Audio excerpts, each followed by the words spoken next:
Good afternoon, everyone. Welcome to Jazz Sessions number 23. We've been doing these since May. And as I've done a couple of times before, this one's going to be a little different. This one is one of the tributes to my mentors and the lessons that I've learned from them and why you should learn from them too. This week, we've got our tribute to Kevin J. Anderson and Rebecca Moesta. And so the focus is going to be on them this week and what I've learned from them. So let's get into this.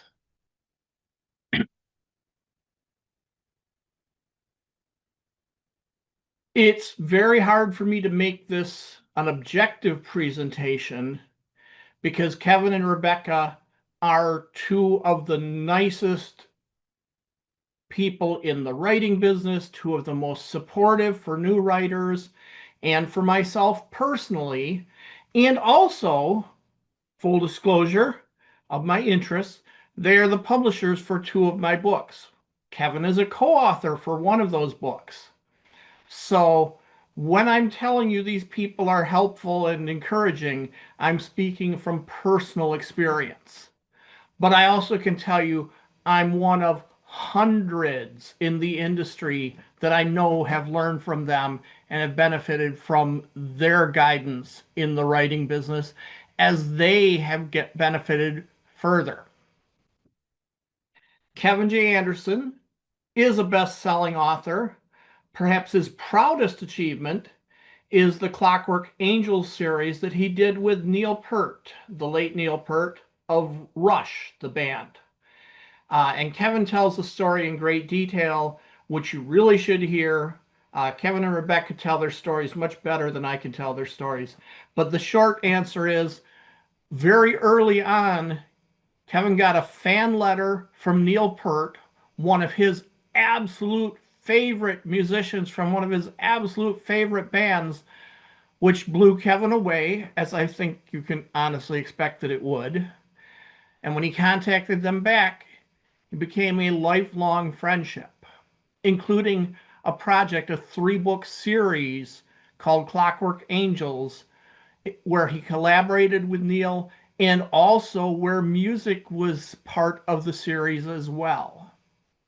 So it was kind of a full circle from that original fan letter from Neil for work that Kevin did that was not directly inspired, but spiritually inspired by Kevin's listening to Rush. So he is very proud of that. He also has worked heavily with Brian Herbert, son of Frank Herbert, the original author of Dune, to continue the Dune series from Frank Herbert's notes and from Brian Herbert's understanding of the worlds of Dune. And as they've expanded this, they have been involved in sequel novels, they've been involved in short fiction, they've been involved in comic books, they've been consultants on the movies and the TV series. And that is a series that is near and dear to Kevin's heart as well. Kevin's solo work includes the Saga of the Seven Suns series, a grand space opera across multiple books, the Dan Shamble Zombie PI series. The title kind of tells it. It is humorous zombie detective fiction in a world where zombies and other supernatural beings are part of the everyday life. Resurrection Inc. was Kevin's first published novel, still in print. That was the one that set him off and drew the attention of the world. And he has also done numerous tie-in books. Yes, technically you might consider doing a tie-in book because he is working with somebody else's IP, but this is big media IP. X-Files Ground Zero is just one of countless. I learned his name originally from actually books he did in the Superman mythos and then the Batman mythos. He also has participated with his mentor because Kevin and Rebecca are part of the chain of Pay It Forward, which I'm trying to be a link in the chain to you. One of his mentors was Dean Koontz, the very prolific, very best-selling author. And Kevin, in fact, co-wrote the first of Kuntz's Frankenstein books. So he has had a lot of work in the tie-in area, as well as the work that he's done on his own books. And he has been a Writers of the Future judge since 1996. He is extremely dedicated to this contest, despite the fact that he never won. And he tried and tried and tried. But there is a thing that happens to some people in Writers of the Future, which we call proing out. Once he had Resurrection Inc. published, he was ineligible. He might have been ineligible prior to that because a certain number of professional short story sales makes you ineligible. Kevin really tried, and he succeeded as a professional, just not as winning the contest. And that makes contestants who know, and it makes the staff of Writers of the Future who know, very happy. Because winning the contest, I will never, ever say it isn't wonderful. But the goal of the contest is to help you become a professional. Kevin won that, even though he didn't win the contest. And he has come back since 1996 as a judge and teaches the new writers every year as part of the workshop, and is a strong proponent of the workshop and of the contest. Rebecca Moesta is herself a best-selling author. She does a lot of tie-in work. She has also done some more independent work. A Christmas to Remember is one title that I guess is technically tie-in because it's a novelization of a Hallmark movie, but it is significantly original work from Rebecca as well. And she's also done a lot in the Jedi Academy and Young Jedi Knight series. Anakin's Quest, Vader's Fortress, Kenobi's Blade were all by her. She has also worked in the Buffy series with Little Things, and she did the Golden Globe which was a collaboration with Nancy Richardson, not her only collaboration with Richardson. She has done a lot in the Young Reader series, particularly again with the Star Wars books. She has been a Writers of the Future judge since 1998. The two of them together have collaborated on a Young Jedi Knight series, a Crystal Doors series, Star Challenger series, and a lot more. And I'll be talking specifically about some of their other collaborations outside of writing, which are on this slide. They have also been editors. One of Kevin's early editing projects, one that he is extremely proud of, going back to the Star Wars field, Tales from the Mos Eisley Cantina. This was one of the earliest Star Wars books that was outside of the main storylines of the main characters. This one was a proposal that Kevin edited, which is go back to the Mos Eisley Cantina scene from Star Wars 4, A New Hope, only we just called it Star Wars back then. That cantina scene, the wretched hive of scum and villainy. Every person in there, every character in that scene had their own personalities and their own traits, and presumably their own stories leading to and coming out of that scene. And this particular anthology was a collection of stories about those characters. And Kevin worked with various writers to help them find the right character and the right story to put together. And there have been since two other anthologies of the same sort. I believe one is from Jabba's Palace. But this one is the one that started the trend. This was the one where Kevin really, really made his mark in the Star Wars universe as an editor. Two other anthologies that he edited with the late Martin H. Greenberg, who was a very, very, very experienced anthologist who worked with writers as co-editors to come up with the stories and the work to make a themed anthology. He worked a lot with Isaac Asimov. Two of these were The Ultimate Dracula and The Ultimate Werewolf. And I didn't know that until I was researching this particular presentation. Somewhere in this house, I have both of those anthologies because I got them for my mother. And so those are somewhere in here, and I cannot find. I've got a lot of her books to dig through. But those were actually my first exposure to Kevin's work, and I didn't even realize it at the time.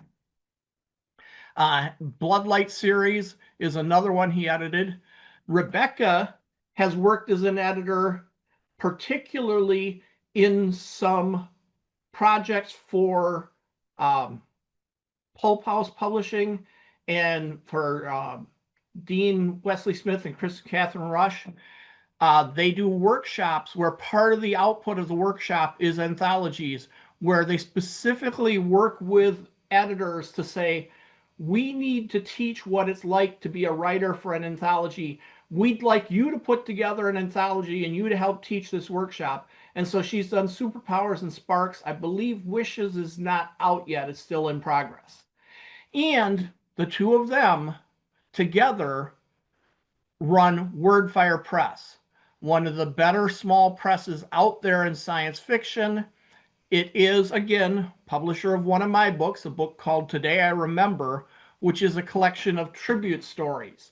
These are stories that I wrote and sold to different markets that were specifically in tribute to family and friends, a few of whom, unfortunately, we've lost before or since I wrote that collection.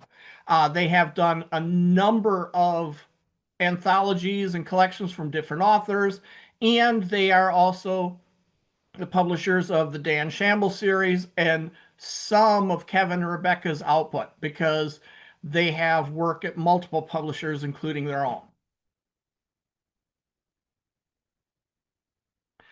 And always, always, always they are teachers. Besides being writers of the future, judges, and instructors, they were founding members and are currently the directors of Superstars writing seminars. And I can't tell you to go to Superstars because I can't tell you that you're ready. But when you're ready, go to Superstars. And you're going to have to decide that, because it is not about writing craft, although they do include one craft day. It is about writing business. And it is about writing business with a strong emphasis, but not a sole emphasis, on independent writing and publishing. So I can't tell you when you are ready to publish, especially independently. But this is a workshop for that, not for how do I make better characters. On craft day, you may very well find ways to make better characters. But Superstars is about becoming a professional writer, not just a good writer. And they include an absolute rock star faculty. They have had in the past Jonathan Mayberry, Todd McCaffrey, Jim Butcher, Dean and Chris, the late Dave Wolverton used to be part of their faculty, and of course the absolutely inimitable James Artemis Owen. I probably need to get a tribute to James in my lineup somewhere coming down the way. They have this faculty of people who are doing this on an ongoing basis, teaching you how to do it. That is, in fact, the genesis of Superstars. A long time ago, Kevin and Rebecca and some of their friends regularly got together to discuss changes in the business year to year, because it's constantly changing. Anybody who tells you that it's changing now is a little sheltered. It has always been a changing business. You always have to be looking for what the trends are, not just in acquisition, but in story lengths, in terms of paths into the business. They would get together and have these discussions, just friendly get-togethers over a weekend, and they started to say, This is something other people could learn from. Why don't we turn it into a seminar? And that started with like 50 people in a hotel room, which is not bad at all, bigger audience than I have here. But it has grown now to over 300 attendees showing up in Colorado Springs every year, generally February timeframe, which is not the best time to be visiting Colorado if you're worried about weather, but that is part of the reason why it's cheaper accommodations. And as to my awareness, they've only had one serious weather issue. They had 1 year, nearly 10 years back now, where everybody got a bonus day because there was no traffic leaving Colorado Springs that day. Besides the wonderful facilities and the community, the instructors, there is the community. They call it the tribe.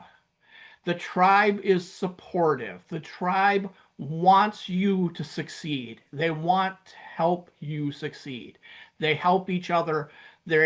Have a regular Facebook group where news is shared, where tips are shared, and they are always looking out for each other.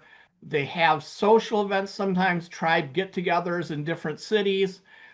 Before the workshop, depending on the weather, they often have a day where anybody who's in town goes out to the Garden of the Gods outside Colorado Springs, because Kevin, as you may know, is an avid hiker. And Kevin just hikes just miles and miles, and I believe he's climbed all the 14,000 peaks, 1,000-foot peaks in Colorado. Well, Garden of the Gods is not a challenge for Kevin.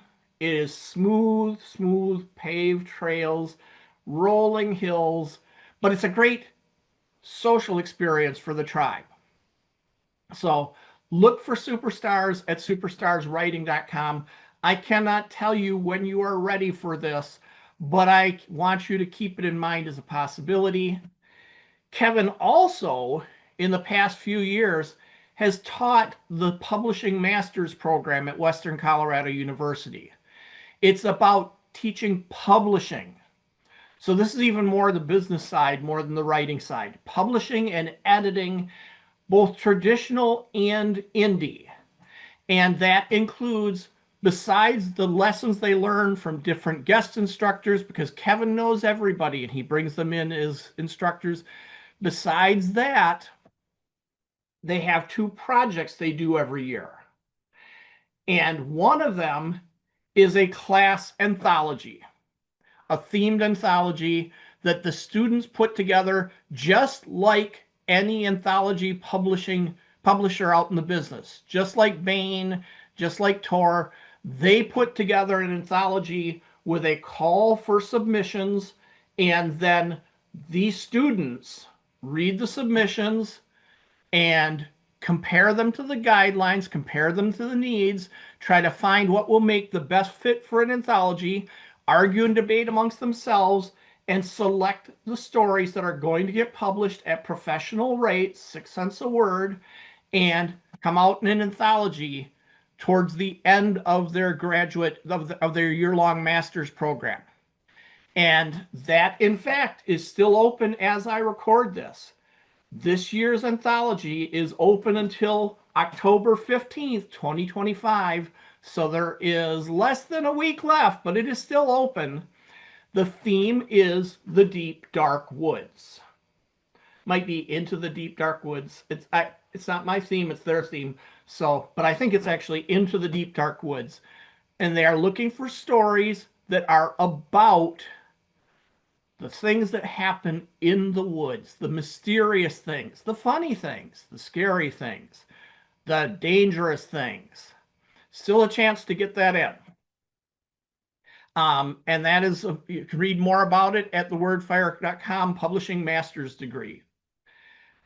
This is something I can tell you if you're ready for or not, or at least I can give you a really strong guideline.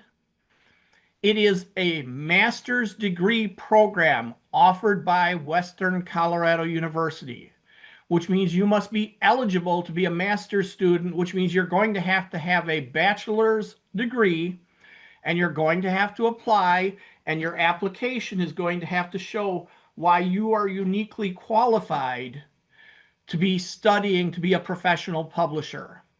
I'm not saying you couldn't get in with a master's in software engineering, but that is going to be a tougher sell than if you are a bachelor's in software engineering, going to be a tougher sell than if you are a bachelor's in literature. But that won't reject you. I'm simply saying that the college has some say in this, and they may have a more traditionalist view of this. Ultimately, I don't know who's making the final decisions, but I know Kevin has a big part of it. So, those are two of their places where they're teachers. They also frequently attend conventions and conferences and give presentations there. Some of them are ones they've also done at Writers of the Future and Superstars, but you have a chance to catch them at your local convention, depending on their schedules, of course. So, let me tell you about these two people. And I am by no means their biographer. There's a lot more than you can possibly say about any individual on a simple bullet list on a slide, but I will give you very high level. Kevin was born in Wisconsin, writing very much as a child. Very early on, that was what he wanted to do for a living. And he went into it hard, and he found himself the sort of job you can make money at as a writer, which is generally not fiction until you're really lucky.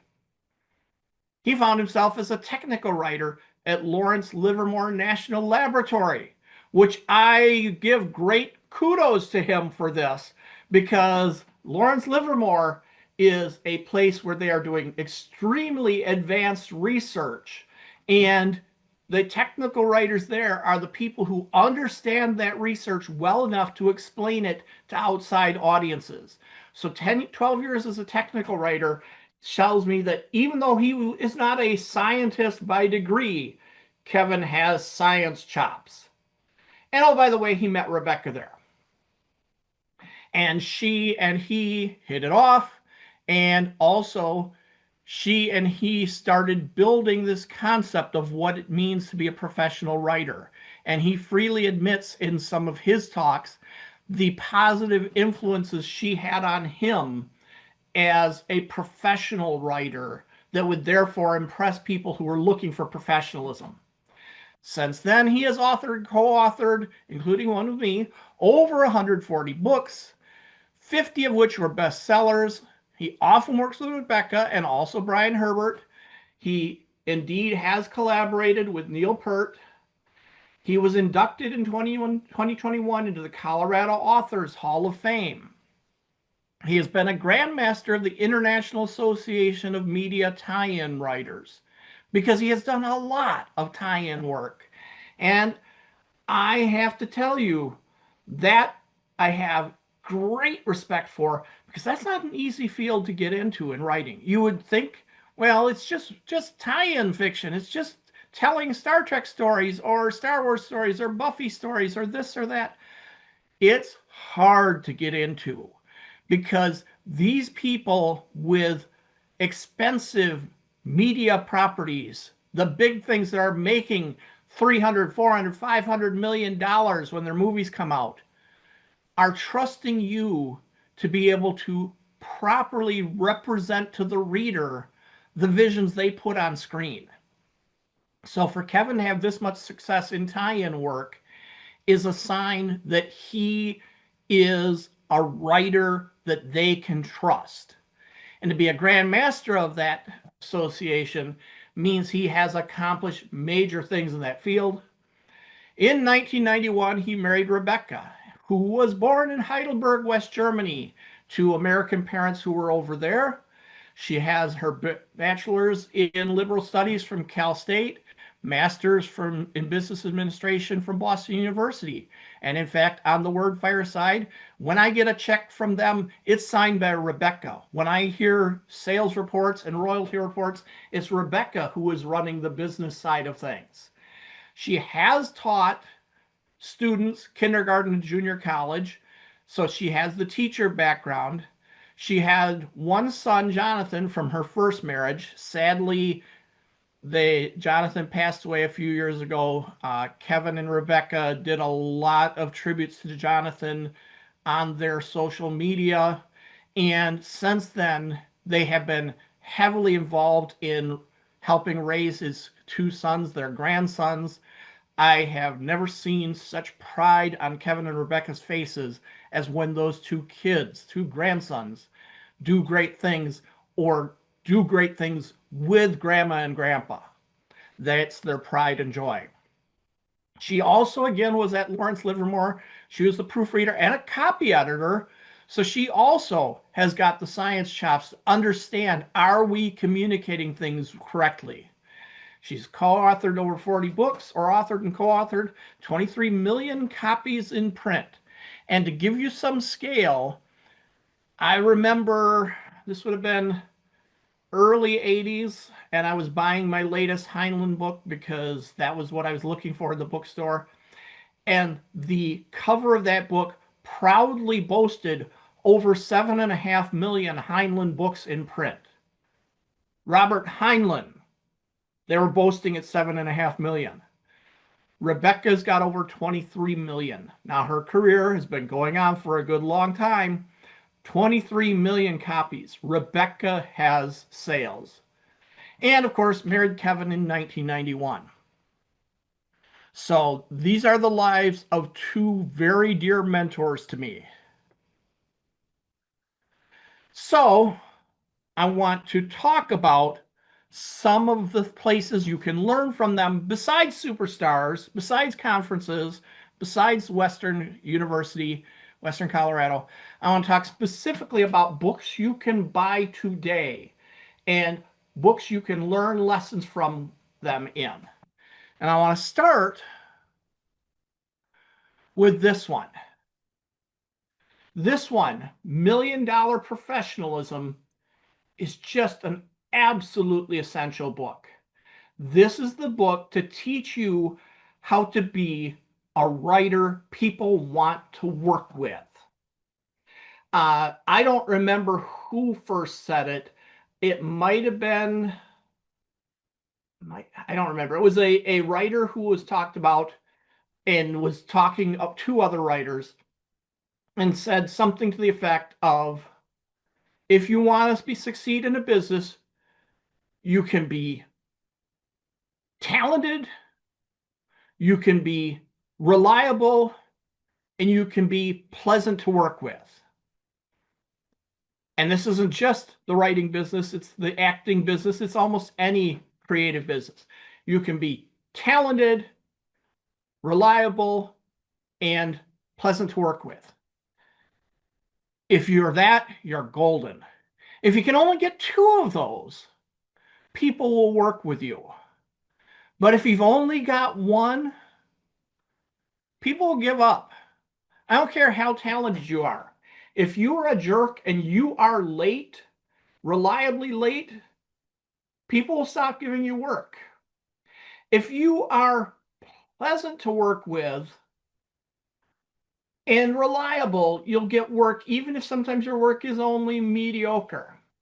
But if you are pleasant to work with and your work is mediocre and you're not reliable, you're probably not going to keep getting work. If all you've got is you're pleasant to work with, people will put you to work for a while because they like you. They can't afford to keep doing that. And this book is the book on how to be a professional. And a few lessons from it. I'm not going to tell you major ones because, first of all, I want you to buy the book. Second of all, one of Kevin and Rebecca's most popular talks is the Million Dollar Professionalism. They'll teach it at Writers of the Future. They'll teach it at Superstars. They'll teach it at conferences. Every time I have seen it, they team teach it. And every time it has been available, I have seen it if I was there, because it's always, first of all, a great show. The two of them together have practiced this. They obviously know each other so well that they can play off of each other. It's an entertaining show, and it is something that they have thought through. Remember, I said Rebecca helped him early on trying to become professional. This is things that they have polished through the years. So I'm just going to give you high points. One, of course, being speaking, dressing, and acting professionally, creating a good impression. And one of the things they talk about particularly, and they taught us this at Right is the Future, was your author look and feel, your author dress. There is a reason why when you see me teaching these classes, you always see me in the button-down shirt with one of my geeky ties. Because on their advice, I adopted this as my author look. And they do not in the book say what your author look should be. They say you should have one that you can comfortably and consistently wear to events so that people will learn to recognize you by it. And when they said this, I said, okay, that makes sense. And I wear the button-down shirts as a programmer. I wear them for work every day anyway. So that wasn't a hard thing.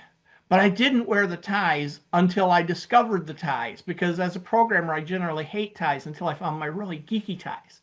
But then I adopted it, and it started to be a point now where I am recognized at events because of my ties. If somebody wants to say, where's Martin? Look for the guy in the penguin tie, because that may be the one I'm wearing that day. Or I don't know what tie he's wearing, but look for the guy in the geeky tie. It has become part of my brand. It has become a thing people ask me about. People who've seen me before know that most of my ties, this one happened to be a gift, but most of my ties were bought after I sold a story professionally, and I got a tie to commemorate it. And there is a story behind that tie. That tie exists for a reason. And so people have learned to ask me about that, which is a great icebreaker. Because I know it's hard to tell as I'm teaching these classes, I'm an introvert.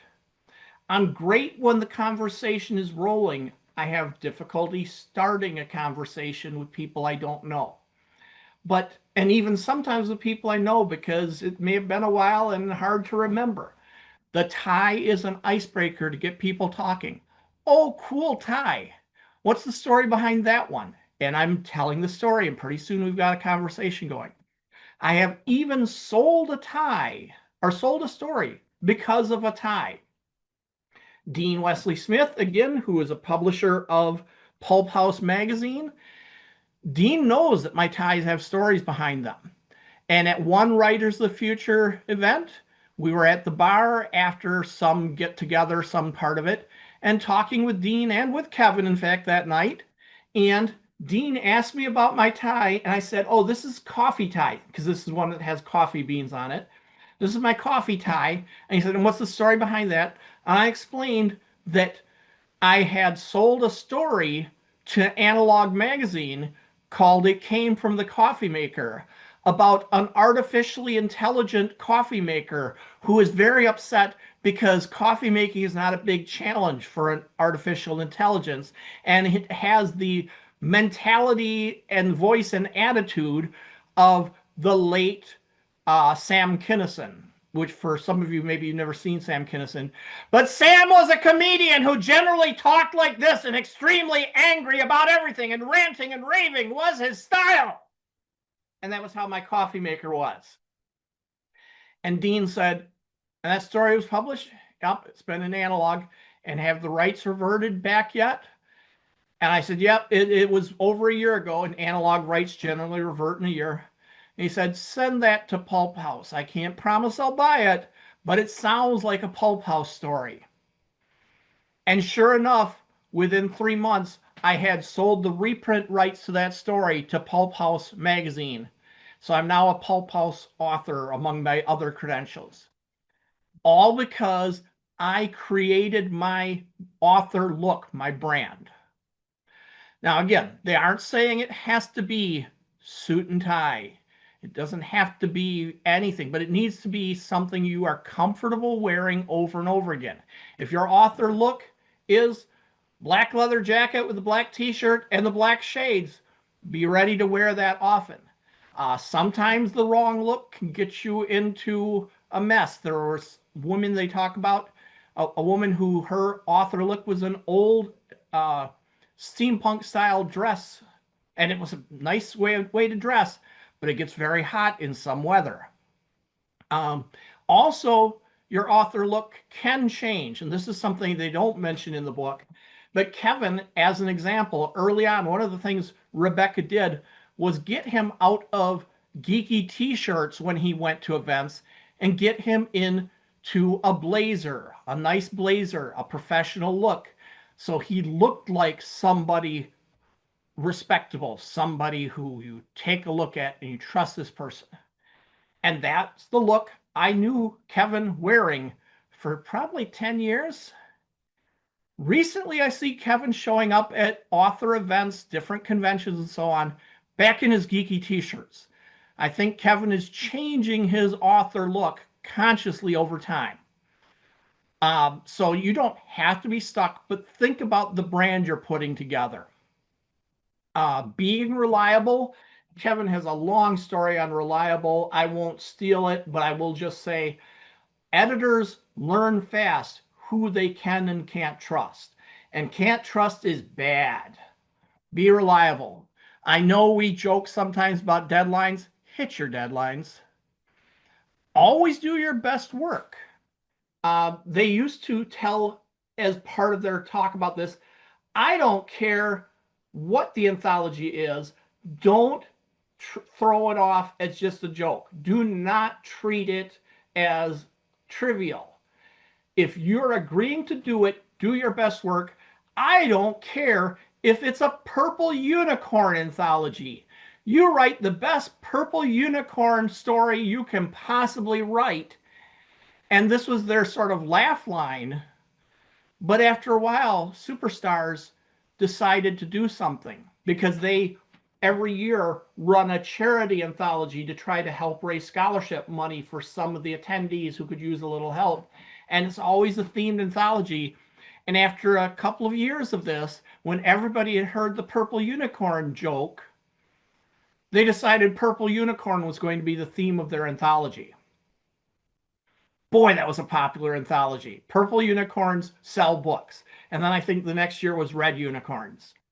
So always do your best work. Don't be a jerk. Don't make enemies start feuds. Don't begrudge other writers their success. And this one can be a tricky one because writers, first of all, are readers. And we like what we like and we don't like what we don't like. And sometimes some writers can be snobs and can look down their noses at people who don't deserve to be selling so well. Don't deserve it, are just hack writers. I don't know how that person is selling.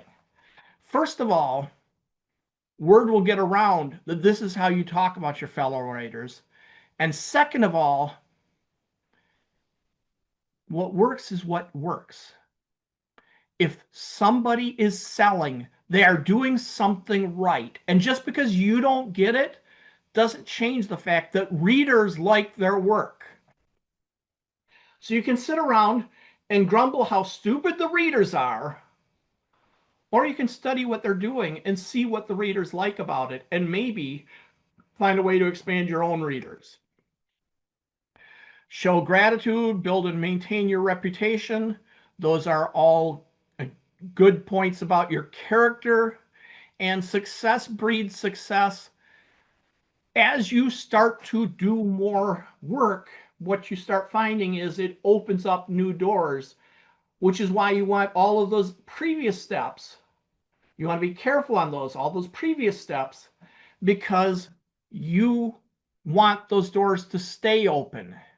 And if you're a jerk, they don't open. So those are some of the lessons from $1 Million Professionalism.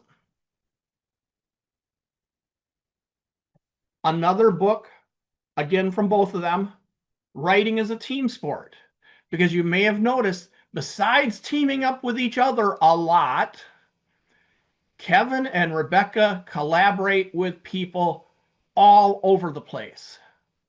And this is a book on how to collaborate. Now, this is one I need to reread a couple of times.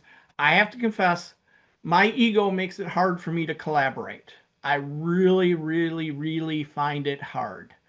I have collaborated with Kevin and Greg on one book, Greg Vos, our friend. I've collaborated with them on one book, but that was a special case where it was a nonfiction book we'll be talking about soon, where each of us basically wrote our own chapters.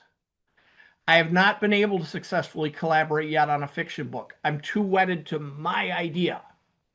But they talk about how to get past some of that, which is why I need to read it again and again.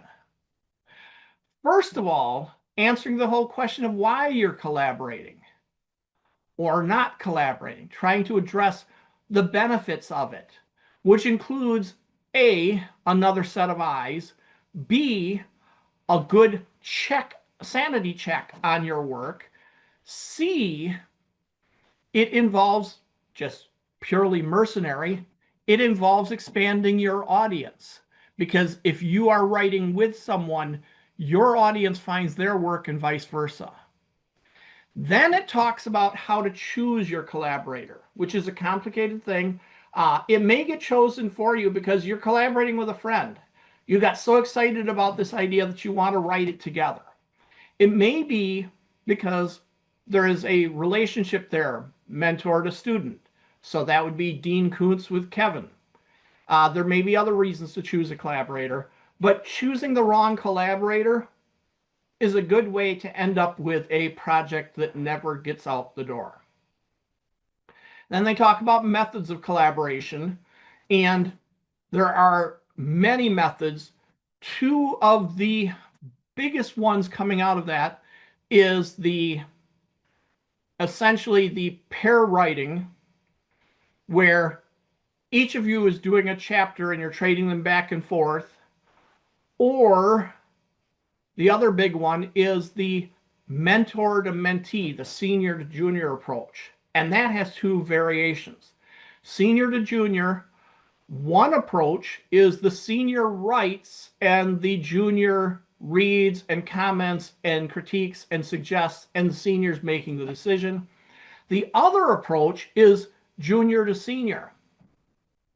This was, in fact, how the late Mike Resnick did most of his collaborations, where the junior writer would put in the grunt work of getting a good, solid first draft in, and then Mike would come in, clean it up, and add his magic. But it explores these methods in more detail.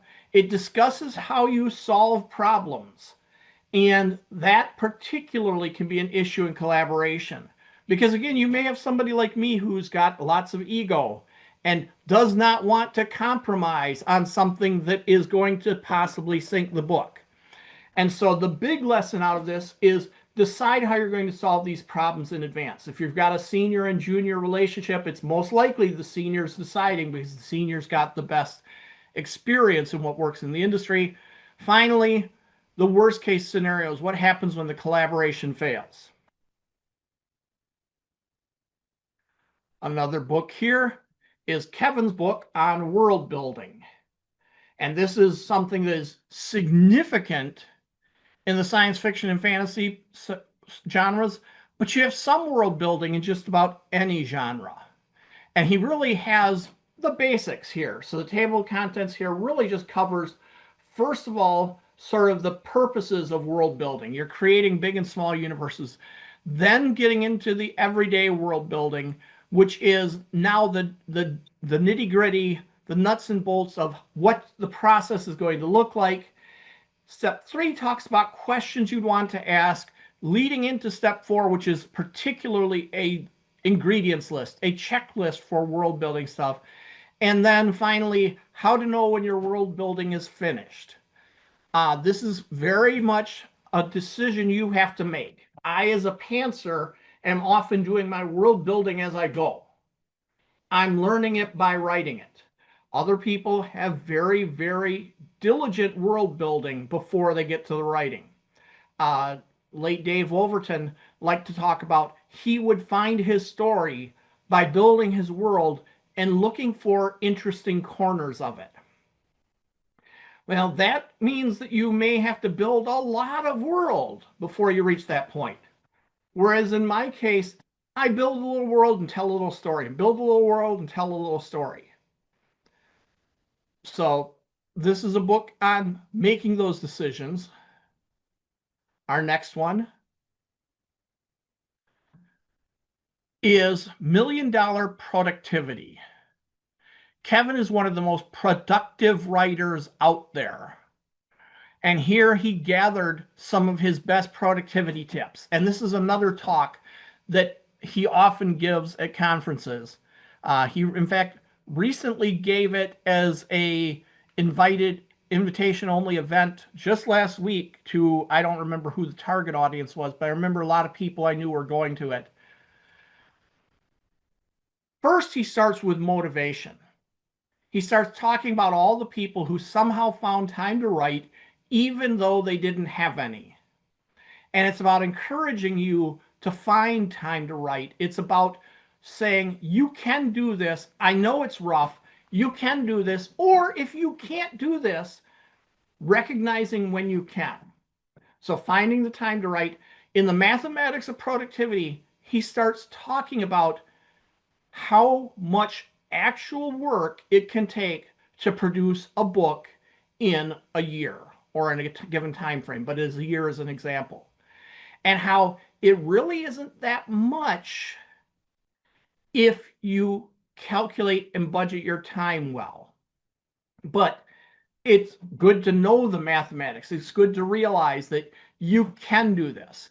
And then he gives 11 tips on increasing your writing productivity. And if I'd put all 11 down here, the slide would be such tiny font you couldn't read it. So I hit some of the big ones. First one, of course, being shut up and write. Don't talk about writing, write. Don't spend all your time on social media whining how you can't write, write. If you are consistently not writing, amazingly enough, you're not productive. Now, maybe you have things in your world that are making you unable to write, but look for the time you could be writing. A productivity tool when you start doing more writing is different projects at the same time. So first of all, if you get writer's block on one project, you can switch. You can be working on different stages of projects at different times. So you might be copy editing one and world building another and drafting a third and publishing a fourth. Dare to be bad is advice actually that I first heard from Writer's Future Judge Nina Creaky Hoffman. Go ahead, write junk. Don't wait until it's perfect. Write it because you can fix something that's written, but you can't fix something that isn't.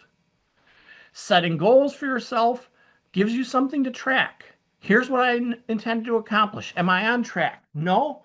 Okay, why not?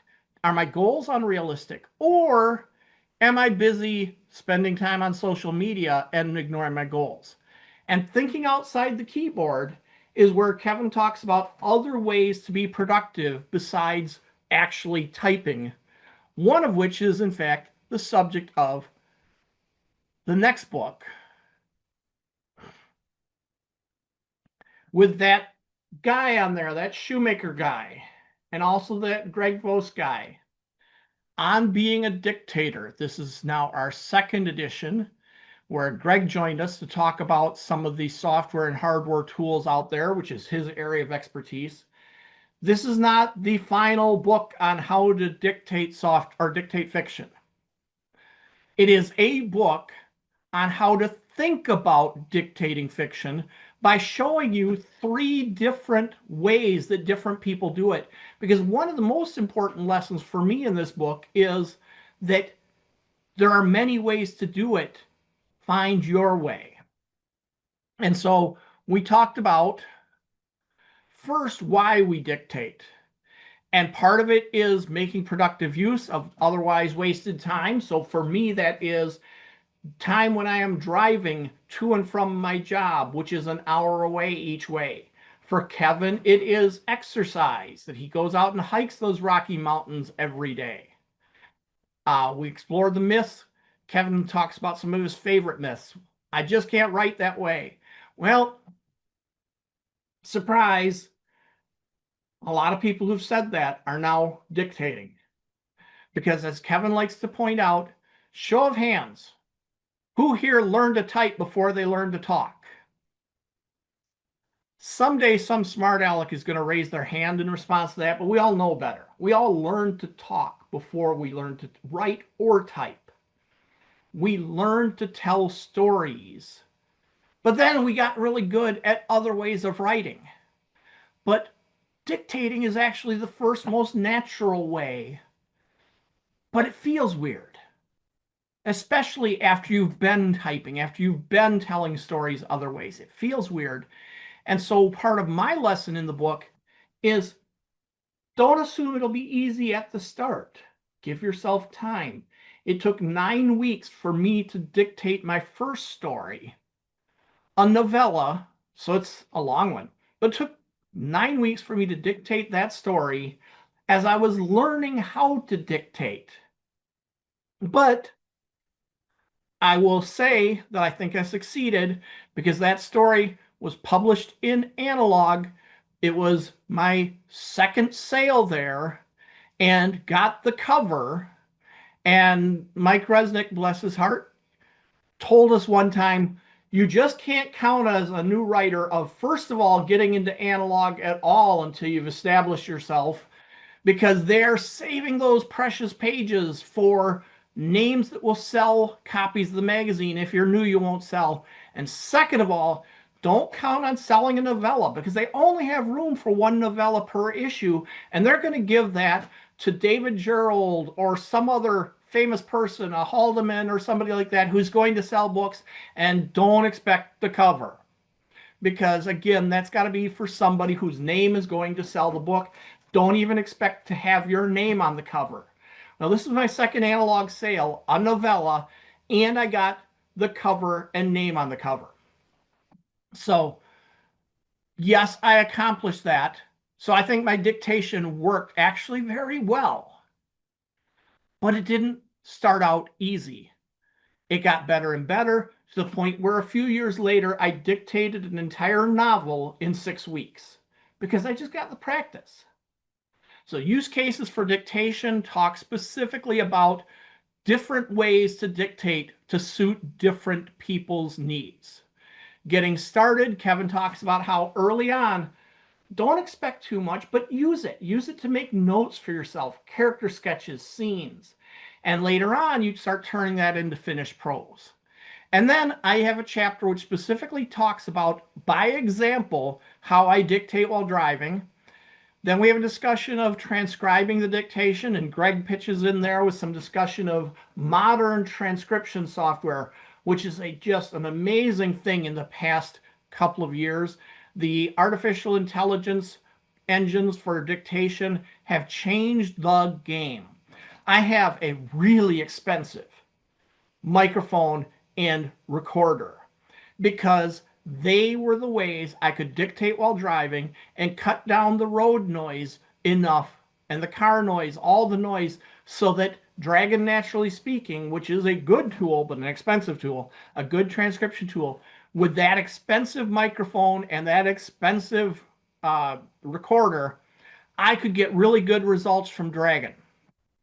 Today, using TurboScribe, which is one of many options out there for AI dictation, I use my iPhone, which is not a bad microphone, but if I try to use it with Dragon, I get just garbage. When I use one of these modern AI tools, it is clean.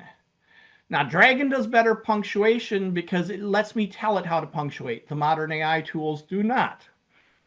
But everything has changed in this field to the point where I don't have to pack up my expensive dictation kit now.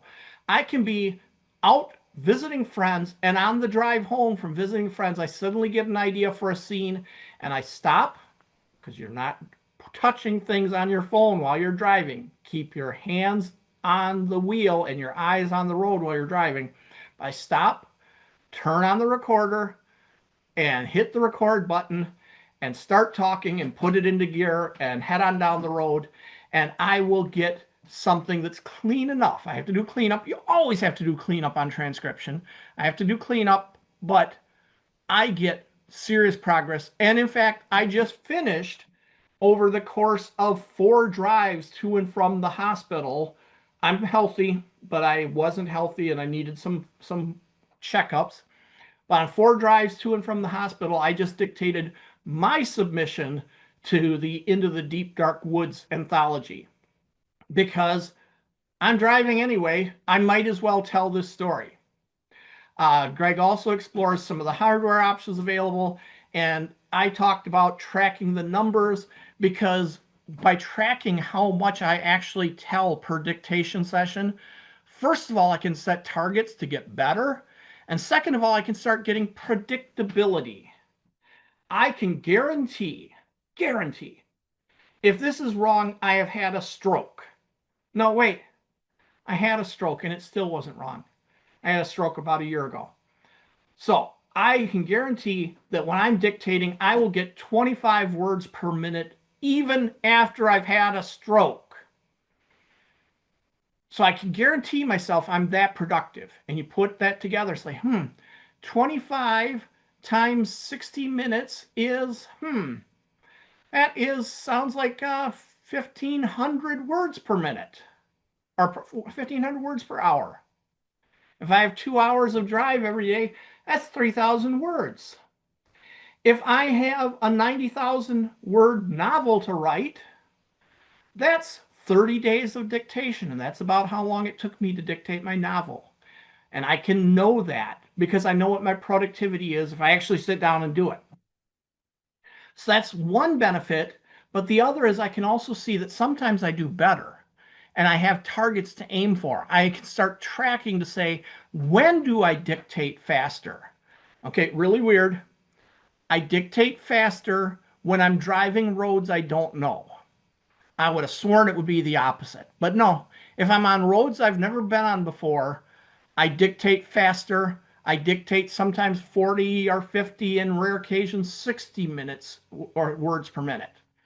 I dictate faster when I'm talking to you folks as an audience. Having an audience makes me apparently want to make sure I don't let you down.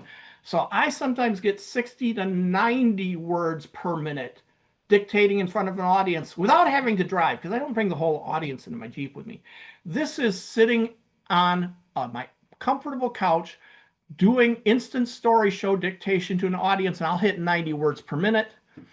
And I had 2 times over the summer where I was at a Renaissance fair doing the instant bard show, where they give me some prompts, I proceed to tell a story. I hit 130 words per minute for an hour, and then again the next day for another hour, dictating stories that I'd never thought of before then. 130 words per minute is normal speaking rate, but I only know that because I keep track of the numbers. So I obviously have a vested financial interest in you buying this book, but I think it is a good book to see how Kevin dictates, how I dictate, how Greg dictates, and what your options are out there. And the last book I want to talk about today is Slush Pile Memories. Remember we talked about Western Colorado's master's program. This is a book written by Kevin in one of his early classes in the master's program about how to get rejected, or really preferably how not to get rejected. But a lot of what they talk about in there is ways that people got rejected, ways their stories failed. This is the book to read if you want to understand common mistakes that will get you into trouble with different markets. I'm going to tell you the sad news out of this. As the students each wrote their own sections on things they didn't like, they're going to contradict each other. Welcome to the reality of marketing your stories to different markets, because things one like, another's going to hate. But there are some high points. He introduces what the slush pile is like. If you're not familiar with the etymology of the term slush pile, long, long ago, we didn't have these things called computers. We didn't have this thing called email. We had people handing paper manuscripts to editors, generally editors in New York, because that was the hub of publishing there. It still thinks it's the hub, but publishing is all over the world now. But editors would have people wanting to get stories to them. And this was back also before we had this thing called air conditioning. We had some, but it wasn't that common, especially in big office buildings in New York. So they had what they called the transom, which was basically a big window over the door to the office that could be opened up for airflow. And so people would come by the office after hours and say, but I made all this trip down here. I want to get this story to the editor. And they'd literally throw it over that transom, which is still a phrase you'll hear people use sometimes today to discuss stories that come in unexpectedly. And all these manuscripts would pile up over the weekend in front of the or behind the door. So when the editor opened the door on Monday morning, it all came out like a big pile of slush, and it looked like slush, and the paper was kind of dirty, and so on. Kevin introduces the slush pile, the concept of these are stories the editor never asked for, but there might be good stories in them. I would say back in the day of the magazines, where their early existence before they got big, magazines probably got 90% of their stories from the slush pile. And he talks about what the editor looks for in the slush pile. And then they talk about points of how to get published. Again, professional and courteous. They also talk about some tricks people try to think that this is going to make my story stand out, and they make it stand out in the wrong way. Um, Now that we don't do paper submissions hardly ever, we don't see what used to be was, especially in the romance field, people would scent their paper with perfume because they wanted it to be something that stood out. Yeah, until you get a whole slush pile full of perfumes that all just stink. They might use special color paper to stand out, which makes it hard to read. Follow the standard manuscript format. Now, if you don't know what standard manuscript format is, the book explains how to find and follow standard manuscript format. Um, and it's a standard thing that's expected with variations, but it's expected by many manuscripts out there. You'll hear it sometimes called shun format, SHUNN. Wrote one of the early editions of what the standard format looks like. Different markets will have slight variations. Some will say, hey, I want Times New Roman, and others will say, I want Courier New. They may have different choices in font, and that leads to follow the damn guidelines. Yes, you may have to reformat, and this is trivial in the modern age. It used to be hard in the typewriter age. It's trivial in the modern age. If they want Times New Roman, reformat your story in Times New Roman. But that's not the only example of they have guidelines, and if you can't be bothered to follow the guidelines, they can't be bothered to read your story. And you may think your story is so wonderful that everybody's going to love it. If you can't follow the guidelines, you're not going to get the chance. Don't wait until the last minute. Now, I just told you Into the Deep Dark Woods is open through the 15th. So it may be last minute if you're trying to do a Deep Dark Woods submission. I actually held mine off fairly late because I wasn't sure I had an idea that would fit it. And I was trying to decide, I probably am cutting it close. Don't do what I did. Obviously, write a good story. They also told some memories, some examples of bad experiences from the slush pile. But they encourage you, above everything else, just keep submitting.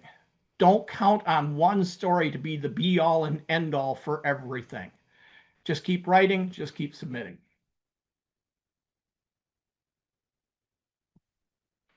So those are 6 specific books on lessons from Kevin and Rebecca. Obviously, see them in person when and where you can. They have so much to teach, and they're so willing and helpful about teaching. So, looking at our upcoming schedule now. Next week's going to be for more of the hard science fiction people. I'll be talking about free fall and spin gravity. On the 26th, marketing for introverts.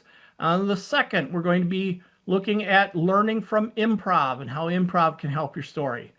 In the 9th, we'll be looking at, in the beginning is the word, we'll be looking at openings.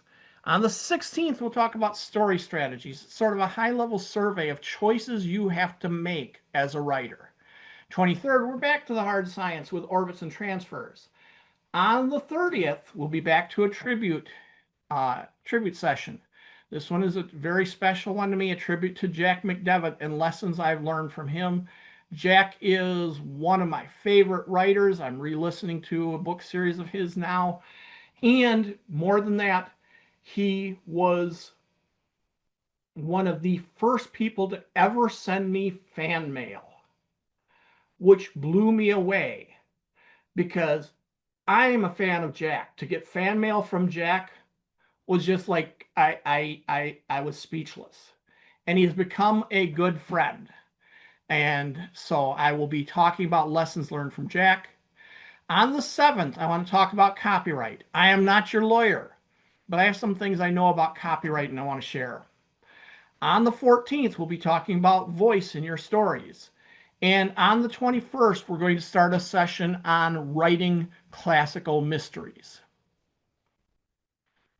So, any more questions? Really, the most important questions you may have, you want to look for Kevin and Rebecca and get a chance to ask them. But I can certainly point you in the right directions. And that'll wrap up our 23rd jazz session. And I hope to see you all next week. Again, follow the QR code in the upper left to subscribe to get notices. And so you'll get advance email to let you know when the sessions are coming up. And I thank you for your time.